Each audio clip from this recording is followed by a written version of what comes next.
Backstage Pass, Institute of Gaming. For more details, contact 7093965965965.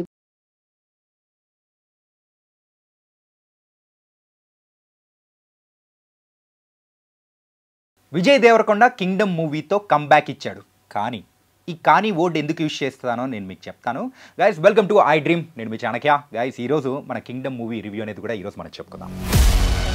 Kingdom movie అందరూ చాలా వరకు మరి విజయ్ దేవరకొండ మరి కంబ్యాక్ ఇస్తాడా లేదా, అసలు ఇచ్చాడా లేదా, చాలా రోజుల నుంచి తన దగ్గర నుంచి వెయిట్ చేస్తూ ఉన్న కంబ్యాక్ హిట్ కింగ్డమ్ మూవీతో వచ్చిందని మరి వెయిట్ చేస్తూ ఉన్నారు. అండ్ విజయ్ దేవరకొండ కూడా మరి పార్టిసిపేట్ చేసిన ప్రీ రిలీజ్ ఈవెంట్లో కానీ ఎక్కడైనా కానీ చాలా వరకు ఇంత ముందున్న యాటిట్యూడ్తో కంపేర్ చేసుకుంటే అందరితో ఉండడం కానీ అండ్ ఈ మూవీ మీద తన కాన్ఫిడెన్స్ చాలా వరకు చూపించాడు. ఎక్కడ ఓవర్ కాన్ఫిడెన్స్ మాత్రం కనిపించలేదు. మరి కింగ్డమ్ మూవీ విషయానికి వచ్చేటప్పటికి మనందరికీ తెలిసిన స్టోరీ లైనే ఏంటంటే అన్న తమ్ముల మధ్యలో ఉండే ఎమోషనల్ స్టోరీ. తమ్ముడేమో పోలీస్ అవుతాడు, అన్నేమో స్మగ్లర్ అవుతాడు. అన్న కోసం వెతుక్కుంటూ వెళ్ళే తమ్ముడు అక్కడ స్పైగా మారిన తర్వాత జరిగే స్టోరీ, అన్నను కాపాడుకోవడం కానీ. అండ్ అందులో కూడా ఇక్కడ అంతవరకు తెలిసింది, కానీ దానికి ఒక అటాచ్డ్ పాయింట్ అనేది కూడా ఈ మూవీలో యాడ్ చేశారు. అదేంటో మూవీ చూసిన వాళ్ళకు కూడా తెలుసు. అండ్ ఇంకా ఈ మూవీ గురించి చెప్పుకోవాలంటే ప్రత్యేకంగా ఫస్ట్ హాఫ్ మాత్రం చూసేటప్పటికి ఇది కదా మేము ఎక్స్పెక్ట్ చేసింది అని అనుకున్న అంత హై ఇచ్చిన తర్వాత సెకండ్ హాఫ్ వచ్చేటప్పటికి అండ్ యూజువల్గా ఎప్పుడైనా కానీ మనకు అంత హై దొరికిన తర్వాత సెకండ్ హాఫ్లో అంతకంటే ఇంకా కావాలి అని ఎక్స్పెక్ట్ చేస్తాను చూసారా. ఆ ఎక్స్పెక్టేషన్స్లోనే సెకండ్ హాఫ్ తగ్గిందని కూడా అనిపిస్తూ ఉంటుంది. కానీ మొత్తం మీద మూవీ అయితే బాగుంది భయ్యా, చూడొచ్చు, హ్యాపీగా చూడొచ్చు. అండ్ విజయ్ దేవరకొండ నుంచి మనం ఎక్స్పెక్ట్ చేస్తూ ఉన్న కంబ్యాక్ ఏదైతే ఉందో అది పర్ఫెక్ట్గా రాలేదు, కానీ అంతో ఇంతో మాత్రం వచ్చింది. అండ్ మూవీ విషయానికి వస్తే కంప్లీట్గా ఒక డిఫరెంట్ వరల్డ్కి తీసుకెళ్ళిపోవడంలో కూడా గౌతమ్ తిన్ననూరి డైరెక్టర్గా తనైతే 100% ఎఫర్ట్ అనేది కూడా కనిపించింది. అండ్ ప్రొడక్షన్ వాల్యూస్ మెయిన్గా సితారా ఎంటర్టైన్మెంట్స్ 140 days షూట్ చేసిన ఈ మూవీ. అండ్ అక్కడ శ్రీలంకలో ఏదైతే లైవ్ లొకేషన్స్లో చూపించారో అండ్ ప్రిజన్స్ కానీ అండ్ అక్కడ అడవులు కానీ అండ్ కంప్లీట్ బీచెస్ ఇలాంటి ఒక సెటప్ కోసం చేసిన ఎఫర్ట్ మాత్రం మనకు స్క్రీన్ మీద క్లియర్గా కనిపిస్తూ ఉంటుంది. అండ్ కెమెరా వర్క్ కూడా సూపర్గా అనిపిస్తూ ఉంటుంది. మెయిన్గా ఇలాంటి స్టోరీస్కి, యాక్షన్ డ్రామాకి కావాల్సింది ఏంటంటే మనం ఆ స్టోరీలోకి జంప్ అవ్వాలి, ఆ ఒక వరల్డ్లోకి తీసుకెళ్ళిపోవడంలో మాత్రం మరి కింగ్డమ్ మూవీ టీమ్ 100% సక్సెస్ అయింది. అంటే ఈ మూవీ చూసి వచ్చిన వాళ్ళ విషయంలో అయితే ఉన్న ఒక బిగ్గెస్ట్ డిసప్పాయింట్మెంట్ అని అనుకోవచ్చేమో ఏంటంటే ఫస్ట్ హాఫ్లోనే మనకు కావాల్సినంత ఫుల్ మీల్స్ పెట్టిన తర్వాత ఇంకా సెకండ్ హాఫ్లో అంతకంటే ఇంకా ఎక్కువ ఎక్స్పెక్ట్ చేసేయడంలో కూడా అక్కడ ఎక్స్పెక్టేషన్స్ మ్యాచ్ అవ్వకపోవడం. అండ్ సెకండ్ పార్ట్ అంటే కింగ్డమ్ 2 కూడా ఉంది.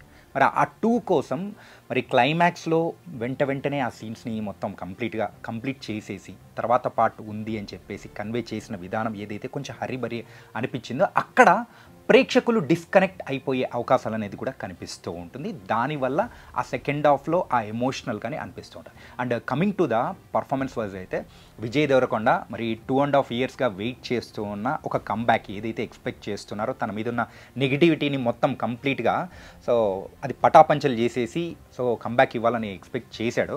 మరి దాని వరకు అయితే పర్ఫార్మెన్స్ వైజ్ మాత్రం 100కి 100% అనేది ఇచ్చాడు. అండ్ నెక్స్ట్ మనం మాట్లాడుకోవాల్సింది సత్యదేవ్.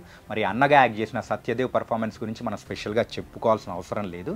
ఆ క్యారెక్టర్లో లీనమైపోయి ఏదైతే వాళ్ళిద్దరి మధ్యలో ఆ ఎమోషనల్ రైడ్ కానీ ఆ స్టోరీ ఏదైతే ఉందో చూడ్డానికి కూడా మనకు కూడా కనెక్టివిటీగా అనిపిస్తూ ఉంటుంది. అండ్ ఇందులో ఎవ్వరు ఎక్స్పెక్ట్ చేయని విధంగా ఇంకొక క్యారెక్టర్ని కూడా మనల్ని సర్ప్రైజ్ చేస్తుంది. అది ఎవరంటే మరి విలన్గా యాక్ట్ చేసిన వెంకటేష్, మలయాళం యాక్టర్ వెంకటేష్. తన పర్ఫార్మెన్స్ ఆ సైకోయిజం కానీ చూపించడంలో చాలా వరకు సక్సెస్ అయ్యాడు. మనకు కూడా చాలా కొత్తగా అనిపిస్తూ ఉంటుంది. దెన్ లేటర్ ఇంకొంచెం ఉంటే బాగుంటుంది కదా భయ్యా అని కూడా అనిపిస్తుంది. అట్లాంటి క్యారెక్టర్ అనమాట. ఇంకా నెక్స్ట్ ఆబ్వియస్లీ ఇంతమంది గురించి చెప్పిన తర్వాత హీరోయిన్ గురించి చెప్పకపోతే మీరు ఖచ్చితంగా కామెంట్స్లో నన్ను వేసుకుంటారు, అదేం లేదు. And coming to the Bhagyashree, తన రోల్ అయితే చాలా లిమిటెడ్గానే ఉంది. ఉందా లేదా తన పాత్ర వరకు బాగానే ఉంది. కాకపోతే తన విషయంలో మాత్రం ఒక్క డిసప్పాయింట్మెంట్ అనేది మాత్రం కనిపిస్తుంది. ఆ డిసప్పాయింట్మెంట్ ఏంటి అనేది మూవీ చూసిన వాళ్ళందరికీ తెలుసు. అదేంటో కామెంట్ సెక్షన్లో కూడా మీరు కూడా డ్రాప్ చేయండి. మూవీ పాజిటివ్స్ విషయానికి వచ్చేటప్పటికి ఒక డిఫరెంట్ వరల్డ్లోకి తీసుకెళ్ళిపోవడంలో గౌతమ్ తిన్ననూరి గారు ఖచ్చితంగా సక్సెస్ఫుల్ అయ్యారు. అండ్ క్యారెక్టర్ పర్ఫార్మెన్సెస్ కానీ అందరిది సూపర్గా చేశారనే చెప్పుకోవాలి. కాకపోతే సెకండ్ హాఫ్ ఎక్కడైతే మనం ఏదైతే ఎక్స్పెక్ట్ చేస్తామో ఆ ఒక్కదాని విషయంలోనే కంప్లైంట్ అనేది కనిపిస్తుంది తప్ప remaining all are wonderful. And second part కూడా ఉండబోతుంది. ఈ మూవీ అంతా 3 లేయర్స్గా అయితే వెళ్తూ ఉంటుంది. ఒకటి స్పైగా మారడం, ఆ తర్వాత అన్నదమ్ముల ఎమోషన్, దెన్ లేటర్ ఒక తెగను కాపాడే పర్సన్గా కూడా విజయ్ దేవరకొండ కూడా యాక్ట్ చేయడం అనేది కూడా మనం చూస్తాము. అండ్ ఈ మూవీ విషయంలో ఈ ఎమోషన్ని బట్టే వెళ్ళిపోయింటే బాగుండేదేమో అని కూడా కొంతమందికి అనిపించే అవకాశాలు కూడా ఉంటుంది.